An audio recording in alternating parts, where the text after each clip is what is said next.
Movie కోసం ఇలాంటి multiple reviews ఉన్న దానికి రావాలా వద్దా అనుకున్న వాళ్ళకి మీరేం చెప్తారు? సినిమా అనేది మనకి మన బ్లడ్ లో ఉంది. సో రావాలా వద్దన్న ఆప్షన్ లేదు, వెళ్ళాలి, చూడాలి, ఎంజాయ్ చేయాలి. సినిమా చాలా చాలా చాలా బాగుంది. ఆయన ఆయన ఆయన నారేషన్ కానీ స్టోరీ కానీ చాలా చాలా బాగా రాశాడు. కొన్ని సీన్స్ డిసప్పాయింట్ చేసినప్పటికీ ఆయన క్లైమాక్స్ కానివ్వండి, అంటే మనం ఏదైనా నెగిటివిటీ స్ప్రెడ్ చేయాలనే చూస్తాము సినిమాని. ఆయన పడ్డ స్ట్రగుల్, ఆయన కష్టాన్ని మనం వివరం గుర్తించాము.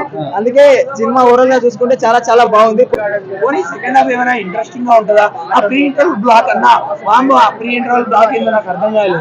అదో ఇంటర్వల్ బ్లాంక్, నేను దానికి ఎక్సైటెడ్ గా ఫీల్ అవడం, ఇది బోనస్. మళ్ళా రాజు యొక్క జీవిత చరిత్రని తీసుకొని పరిగణలోకి తీసుకున్న రాజు గతంలో దేవుడు దెయ్యం అంతే ముఖ్యం అన్న కాన్సెప్ట్ ని ఎక్కువగా తీసుకున్నారు.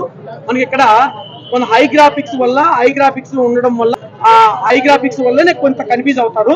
ఆ హై గ్రాఫిక్స్ ఇంగ్లీష్ వాళ్ళు ఎక్కువ చేస్తారు, ఎక్కువ కూడా హై గ్రాఫిక్స్ ఉన్నాయి. అవి కొంత మాత్రం మనకి తెలుగు వాళ్ళకి కొద్దిగా డిస్పాయింట్ ఉంటుంది. అవి ఏం డోంట్ వరీ, నో ప్రాబ్లం.